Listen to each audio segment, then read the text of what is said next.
Hello, and welcome to How I Ally. This is Lucinda Koza, and I am joined by a very impressive and a little bit intimidating for all of us. You should all be intimidated woman today. Would you please introduce yourself and give a little bit of a bio or backstory? Sure, definitely. First of all, thank you so much for asking me to do this podcast. I was so honored for your invitation. So thank you so much. Claudia Charles-Sardine. And Lucinda, there's no reason to be intimidated by me at all. Just a little background about myself. I was born and raised in Brooklyn, New York. I grew up in an Afro-Caribbean household, and family was very important. In fact, it was paramount.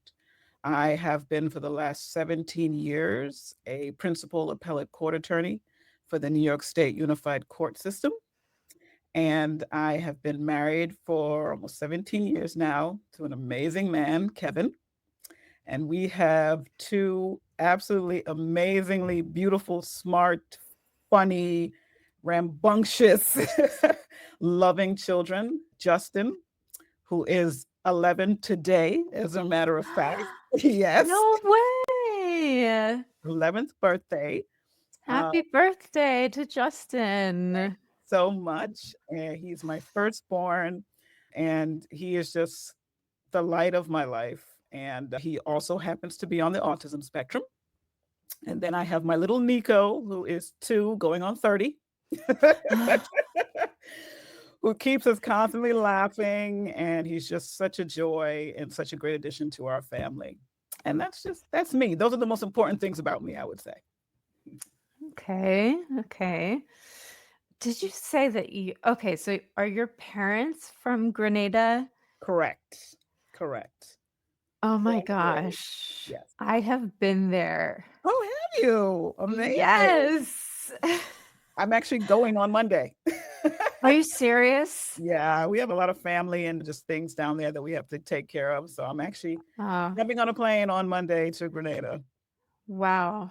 This kind of I don't know if this is strange to say like this, but it feels weird to say, but my husband and I had our honeymoon there. Oh, beautiful. That is amazing. It was so amazing. I It's a great mean, place. It's a great place. And it's not yeah. so touristy as some of the other Caribbean islands. So you still get a lot of the culture. You still get that sort of quietness, that sort of untouched, unblemished kind of Caribbean that you just love so good. I can spend a whole day just looking at the ocean and I feel complete. You know what I Oh, mean? Such clarity, such just amazing relaxation.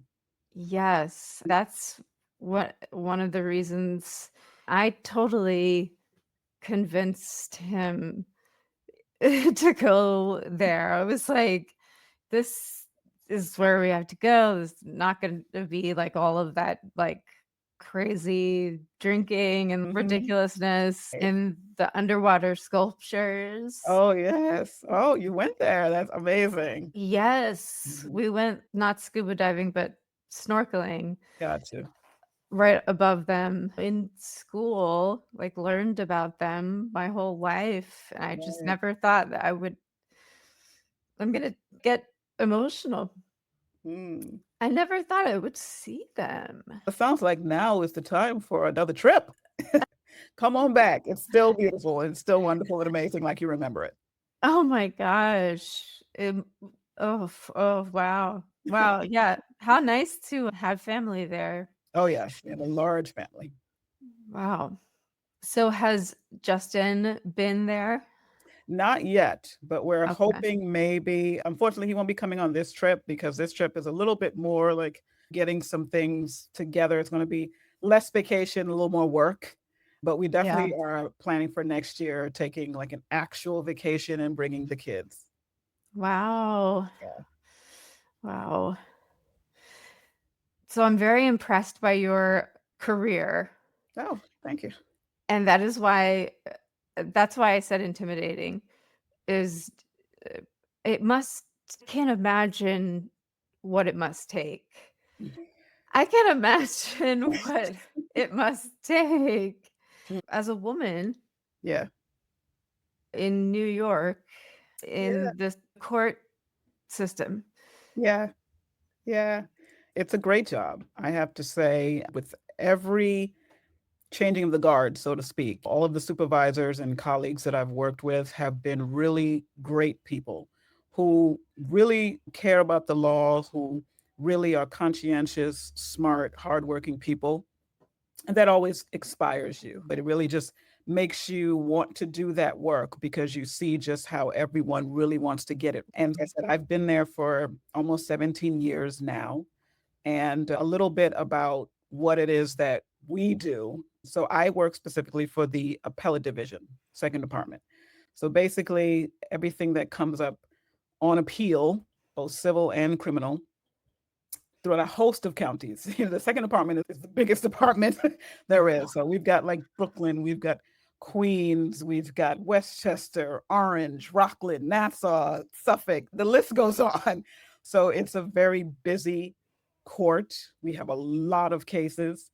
And we, as appellate court attorneys, we do a lot of different things. So we will review the briefs that the appellants and the respondents submit, and we go through the record and all of the relevant paperwork dealing with whether it's a motion or a trial, et cetera.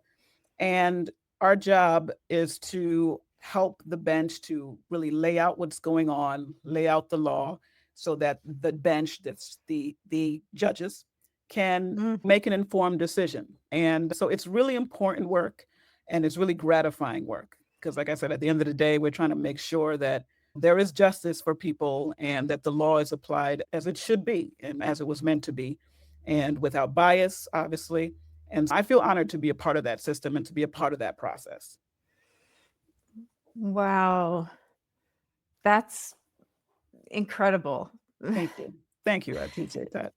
So I wonder how much of that same spirit or dedication or commitment or sense of getting it right or justice or how much of that is the same when it comes to advocating for your son. It's so important. In the past, especially when I started off on this journey, you would meet some people who I thought was there to help. Mm. I remember specifically after several months, two of the therapists that he'd been working with recommended that I tried to get an amendment to his IFSP so that he could get additional occupational therapy.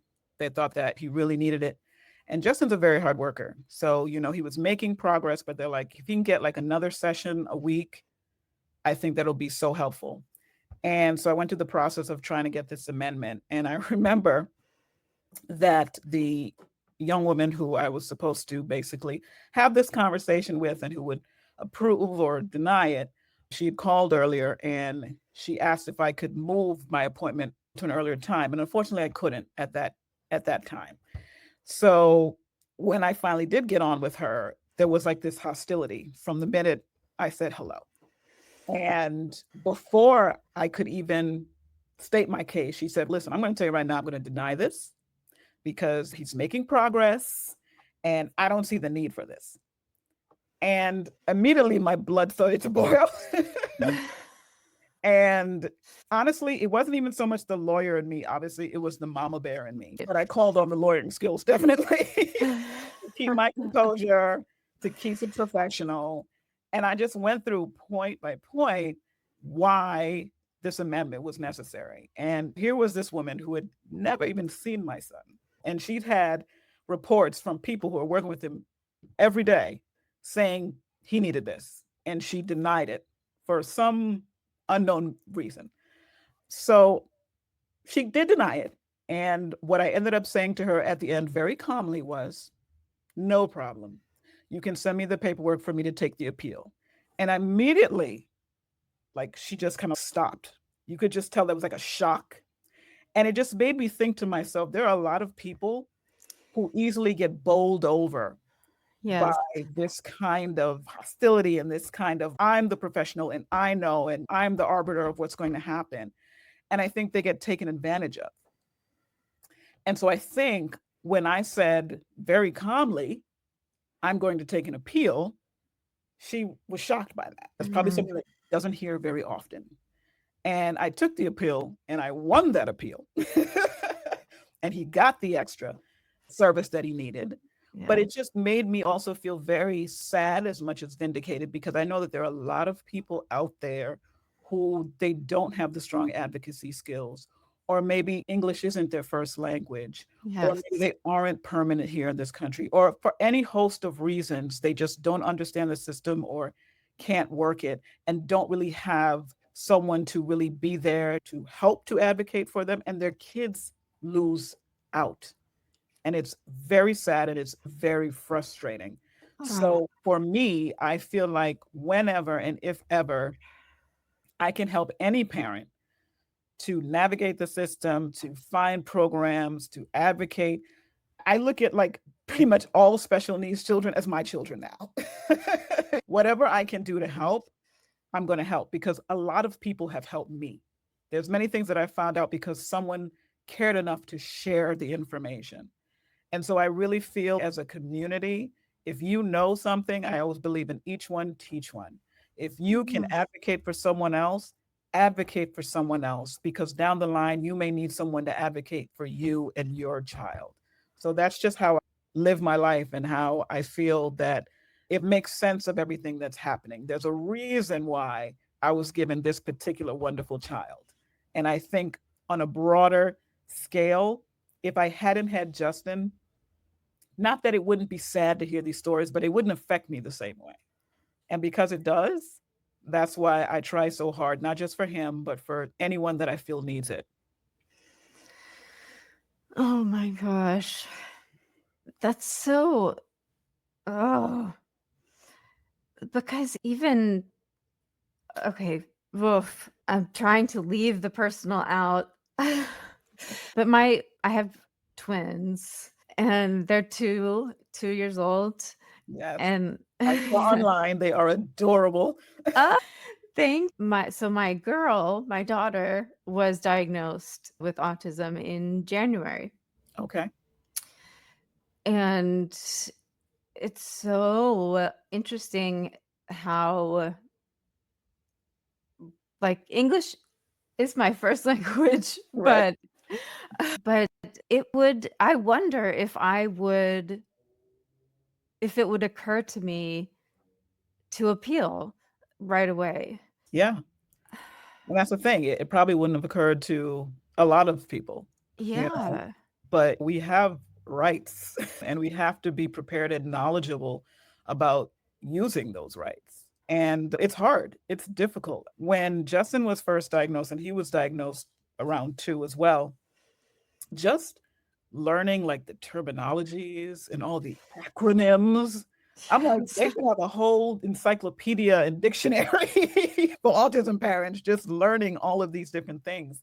It's Yes. a really difficult system to navigate, especially just starting out. And I'm, like I said, I'm constantly learning things from people. And that's why I feel like it is so important for everyone, when you have some information, some useful information, don't keep it to yourself. Right. Share it, because there's so much out there. There's so much out there to know and to learn, and we really have to be, as a community, helping each other day by day. Yes. Just open our mouths like like nonstop. We should be opening our mouths and Definitely, definitely.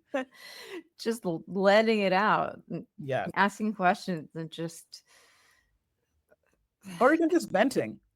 You know, yeah. people need to vent, and we need to vent in like safe spaces, right? Because Yes. listen, let's be honest, there are a lot of ugly negative feelings surrounding autism or any kind of like special needs diagnosis. And as a parent, we shouldn't be made to feel guilty, because maybe we're angry, maybe we're sad, maybe we're Yes. devastated by it. Yes. Normal. I feel like that's completely normal and valid. I had all those feelings when they said those words to me. He is on the autism spectrum. And like all of these different dreams and ideas and thoughts about what his life would be, I felt, oh, that's not going to happen now. Or what is it going to look like? And I had all this fear of what's going to happen to my child when I'm not here. And Yeah. is he going to get taken advantage of? Is he going to be abused? Is it all of those things that I think every parent goes through, but heightened. Yeah. And it's okay. And you don't want to feel like you're a bad parent just because you have these negative feelings, and you're not. I don't know any parent that doesn't, any good parent that doesn't worry about their child like 24/7. You Have this extra added, like shame or guilt. exactly, exactly. All of those feelings are rational. All of those feelings are valid, and it's completely okay. So if you get the opportunity and you have someone that you can vent to, vent away. That's what I say. Vent away, because we need it. We need it. Yes, because that, especially that shame it serves no purpose. None. None. It's like it just needs to be like Yeah. foliated off of your spirit 100%. That's a great way to put it. just like daily Yes. or it has to be like it builds up and you just have to bleh. 100%. 100%. Because I still don't know why. Why is he on the spectrum? Did I do something? Was it something that I did or didn't do during pregnancy? What is it? But I have to move on from that, because right now it's about getting him what he needs and helping him to progress and grow. So worrying about what caused it and what I could have done if there was anything, at this point, it makes no sense. Now it's time to work. That's how I look at it. Now it's time to work. Exactly, exactly. It's digging around in your own shame Yeah. Yeah. or trying to figure out why or letting some politician dig around in your shame to figure out why. Mhm. It serves no purpose Definitely. for your child. Definitely. I have a very strong connection and belief in God. And I will tell you this story very quickly.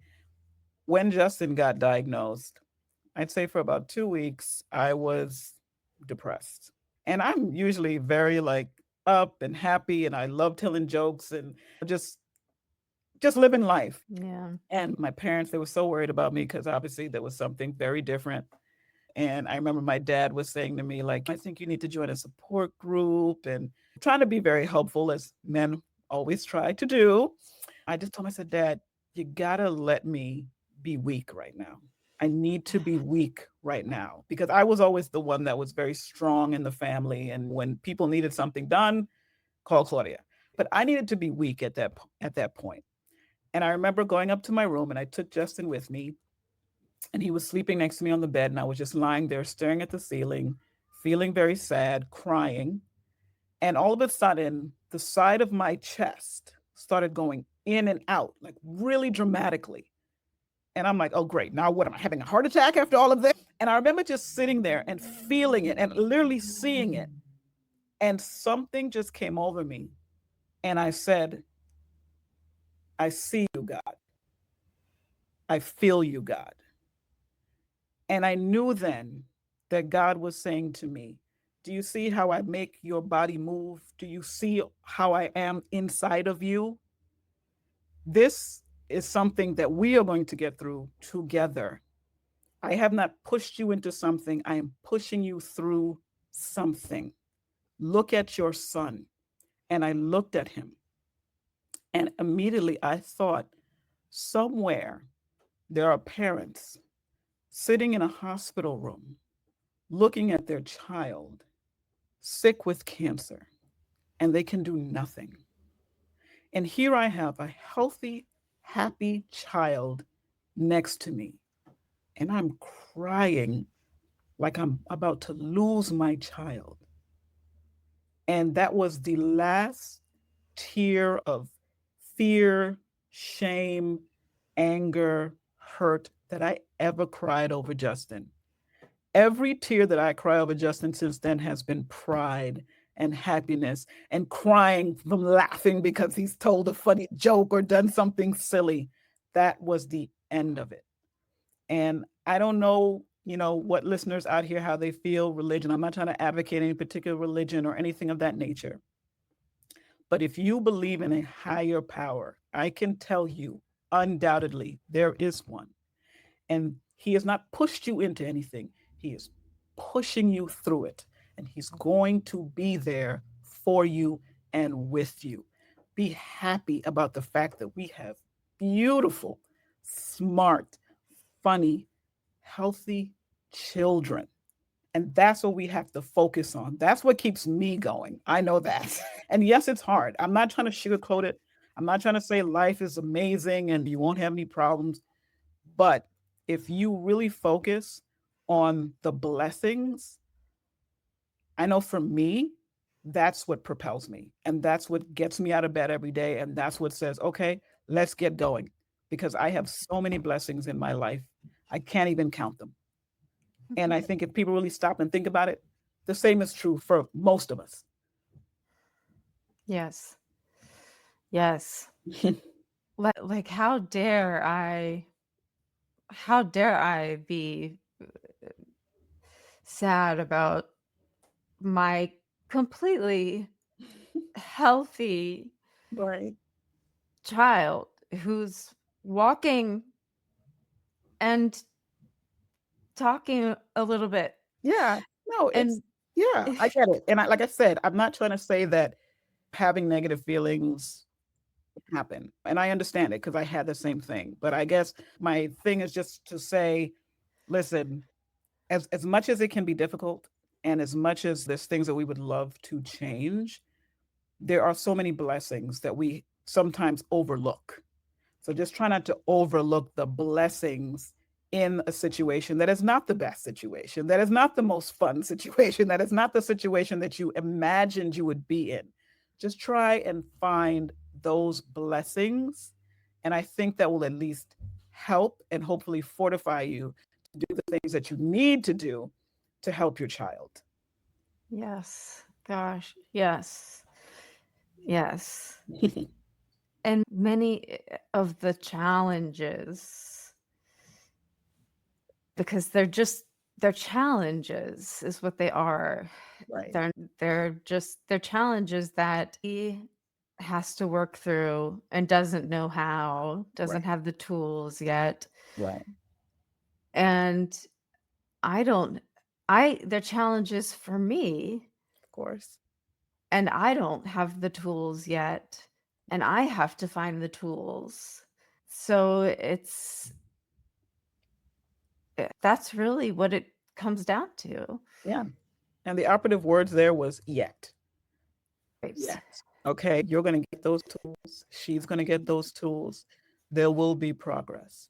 Now, what I would say is that progress will probably look different than you imagined it might look. So I always jokingly used to say when my son was in preschool, we had this parent support group. And I say, when you're a mom of a nonverbal child, and thankfully he's now verbal, but at that time he was not, he was pre-verbal, we'll say, pre-verbal child. Yeah, it wasn't yet. Yeah. Exactly. Any word you're excited about. So I used to say my son could curse me out and I would be ecstatic as long as it's articulated, it's in the right context. Yeah, That's why, functional. yes, as a moms, we're a different breed because the things that make us happy, other people look at us with a raised eyebrow. But I think it's really caused me to be a better mom in that I appreciate so much more about my sons. And I appreciate just how hard life is to navigate. Like, it's learning how to zip a zipper. It's the hardest thing in the world. And when you're typically developed, it's generally speaking, it doesn't take that much to teach a child a zipper. But when you have a child that may have some like motor issues and attention issues and other things of that nature, to try to explain and how you put your hand here and what you do. It's very difficult. So it makes you appreciate just how much goes into learning and developing and growing. And I think that has caused, at least myself, to really appreciate the tiniest things, the tiniest steps. Like, it doesn't have to be some major milestone or some major breakthrough. If he simply takes a bite of a new thing, even if he ends up spitting it out, the fact that he just took that little bite and tried it, right, is a major thing for me. And I throw a ticker tape parade for all of these things. So I think, Yeah. in a weird way, when you do have a child with special needs, you come to appreciate those tiny things so much more. You just don't take it for granted. And I think in that sense, it's made me a better mom. Yes. Yes. Yeah. I know exactly what you mean. Yes. I know. I know, like motor planning, navigating, like picking up a piece of food and like bringing it to the mouth. Yeah. That, woo, Yeah. that took a long time. Exactly. Exactly. And I just, yeah, I could never take something like that for granted. Exactly. Exactly. But if you didn't have that child, you probably would have. And not to say that you're a bad person if you did, but you would just Right. would not have had that experience. It wouldn't have seen as such a huge thing, but it really is. And even just Yeah. my outlook on kids in general. Before I had kids, say I'd go to a mall, I'd see a kid like freaking out and tantruming. I'll just be like, no home training. All of these judgmental, like you know it all. But Yeah. now when I see that, I'm like, maybe that child is having sensory issues because there's a lot of lights and sounds and movements and smells and things. And the way that a child on the spectrum or a child with sensory issues processes those things is so different the way you and I would. And so while it's nothing to us, it could be physically painful to a child that has very strong sensory issues. And they're Yeah. trying to tell those around them, like, I'm in pain. I need to get out of here, or I need a quiet space, or whatever it is. But from the outside looking in, you're just seeing a kid tantruming. And you're Right. just thinking, oh, this is a behavioral thing and everything. So it's just even made me look at other children, other situations, and other parents very differently. I have a new sense of empathy for things that their parents go through. Yes. That frustration that a child feels when they can't communicate. Yes. We've gone over time, of Okay. course. Conversation was so good, I didn't even notice. I I just I loved your interview. I loved both of them, the published interviews. They really helped me a lot. Sure, I'm glad to Um, hear that. yeah, yeah, yes, especially just you telling about how the huge leaps in growth that you saw when you put Justin in situations that were outside of his Yes. sort of comfort zone. Yeah, I think it's important. If I want my child to be verbal, if I want my child to be social, then I have to put him in situations where he's around verbal, social children, right? That was my thinking, but with the support, right? So I was able to find an after school program and I explained the situation. I said, listen, I have private day therapists who will come and will work with him on certain structured activities, but also will help him to, be social, help him to initiate, help him to understand boundaries and personal space and all those things that you need to start learning as a child. And obviously help him with the verbal skills. And they were open to it. which was great. And so that's what we did. And what was so great is, especially at that age, because again, he was around 3 or so at the time when he started. Kids at that age, they just see a new friend. They're not really understanding what's going on. They don't have all these like judgments and things of that nature. So Justin was just a new friend. He might have seemed a little different, but they still wanted to play with him. They still wanted to hang out with him and interact with him. And it just would just make me feel so good when I would come and pick him up and we're leaving and he has a little friend go, bye, Justin, bye, Justin. And you could tell that they liked him and he was a friend just like any other friend. And I really saw him blossom. I saw him blossom verbally because he wanted to interact with them. He wanted to have conversations with them. They looked like him. They were little people just like him. Yeah. And definitely become more social because once he learned how to say hi and bye, he was now saying hi and bye to his friends when I would come pick him up, or if someone was leaving before him, he would say, bye, Josh, or something like that. And so I saw so much growth in him, putting him in situations where he was around neurotypical children.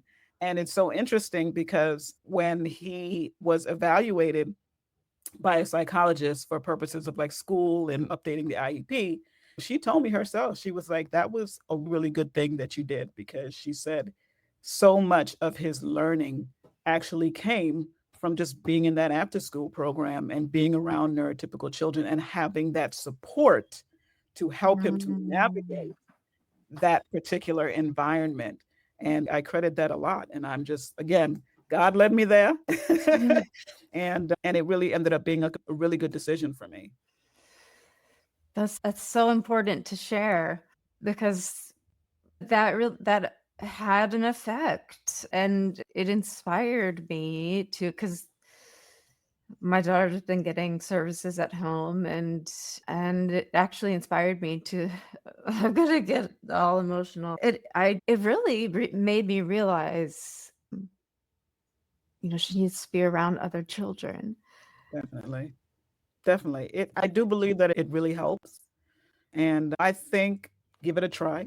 Yeah, yeah, That's my mantra. Give it a whirl, see what happens. So, yeah. because if God forbid, it's not right. You can always change, but you gotta try these opportunities. You gotta take these leaps. But I do think that there is something very helpful and about being around other children, because they want to interact and they want to participate. And I think that's a very motivating factor for a lot of kids. I'm a big advocate of letting your kids on the spectrum try everything, because I always said this: if I want Justin to talk, I got to give him something to talk about. So he's got to have experiences. He's got to have those experiences. And I feel that's the case for every child. Now, the same way that if for your son, you have him try soccer or this or that or what have you, have your daughter try the same things, Exactly. what she likes. Because once they get something they really like, trust me, they go all in and they're great at it. Yeah. And why would I keep her limited and locked away? Or that's horrible to do to a child. Exactly. Exactly. Yeah. Yeah, and also I keep thinking about what you said about let them see that there are so many different kinds of human beings. Definitely. I want her to see. I want her to know the tapestry, not just some kind of bubble. Definitely. Definitely. I agree 100%. 100%. They're Yeah. so empathetic. They're just Yes, they are. Yes, they're yeah, so empathetic. definitely. They're on a different wavelength than we are. But it's amazing though. It's amazing the way their minds work. And they are just, generally speaking, the sweetest, most compassionate, just genuinely great kids. Justin a couple of weeks ago made his first communion. And there was times when I thought to myself, he may not be able to do his sacraments, because where am I going to find like a program that'll take him and this and that and everything like that. And once again, God led me straight to it. The same church where Nico got baptized, which actually was attached to the Catholic school that I went to back when I was like in second to eighth grade. actually had a Wow. Sunday school program, and they've had a couple of kids on the spectrum, and they were like, yeah, bring him. And I was in Sunday school with him every Sunday, sitting there in the classroom just to help him through, right? But they were so kind to him, so patient to him. And to see him up there with his class in his gorgeous white tuxedo, oh, my boy was looking so good. And granted, he went up to the priest, asked him his name, shook his hand, went off script. He was I like the love mayor that it. day, shaking hands and everything. But people understood, and people thought it was sweet, and people thought it was cute. And nobody balked at it. And everybody was so kind and welcoming. And people came up to me and they were like, I'm so proud of him. And they were telling me, I'm so proud of you. But I'm like, honestly, it wasn't me. It was Justin and God. That's all it is. Okay. To me, it's Justin and God. But it felt so good to know that space was there for him so that as a young Catholic, he can get his sacraments just like any other young Catholic. Because I'm like, he's so genuine, he's so sweet, he's so loving. He needs to be able to have all of these experiences and be welcomed into the full Catholic family. And luckily, I was able to find that program and work with them. And I think that's a big thing, is to be able to locate these programs, work with them, show them how much you're willing to put into it. If they know that they're going to get supported, they're willing to do the work. 9 out of 10 times. That's what I have found. And the fact that I was there every week with him, I think that they were like, we can work with that. And to their credit, there was 1 or 2 weeks where I wasn't feeling well or something. And I said, is it okay if I just drop him off? They're like, yes. Because at that point, he knew the routine and he knew everybody and they knew him and they loved him and they were able to do that. But I still felt I want to make sure that they understand that I support them as much as they're supporting him. And so that's Mm. why I was there. I do that with his schools. I do that with anything that he's in. I want to make sure that you know that I am going to support you guys as you support my son. That is just brilliant. And that is so empowering as a mother. Yeah. I'm thinking now, I'm just thinking of so many things that I want to support her in doing, like Girl Scouts and like Right. science Of course. camp, and I want her to be able to do everything. Yeah. Listen, and she can try all of those things, see what she likes. And like I said, I think what sometimes parents don't realize is that these programs, they need us as much as we need them. So when they really feel like you are an involved parent and you're there, and if they need something, they can call on you, Mm. that helps them to invest in your child even more. And I'm a strong advocate of that. Like with his school, I am the parent that they call on for open houses, to come and speak in open houses. They know if they need anything for any event, they can call Claudia. My husband does audio engineering. When they have events, he offers his services for free of charge to help with the audio. Like, we make sure that they understand that as a family, we are supporting them because they support him. And I Yeah. feel like, beyond the fact that Justin is so adorable and sweet and wonderful and all those things that make them love him anyway, knowing how much we appreciate them and showing them and supporting them the way we do makes them want to invest in him even more. Yes. And that's the key. I've told parents many times, don't just drop your child off at school. Make sure your school knows exactly who you are, what you look like. Keep constant communication with them. If there is, join the PTA if you can join the PTA. If there are events and they need parent volunteers and you can do it, do it. Let them see that you support them as they support your child. And trust me, anything that you need from them, they're going to bend over backwards to try and get it for you. Oh, yes. Yes. That is, and I can vouch for this because I spoke with the PR person for your son's school like several times. Right. Oh boy. They definitely have your interest in mind. Yes. Because they know how I feel about that school. And I tell them all the time. For your listeners, it's Manhattan Star Academy. It is Yeah. an amazing school. I cannot say enough about it, how much he's grown there, how much they love my son, how they care for him, how creative, how hardworking, how passionate, how talented they are.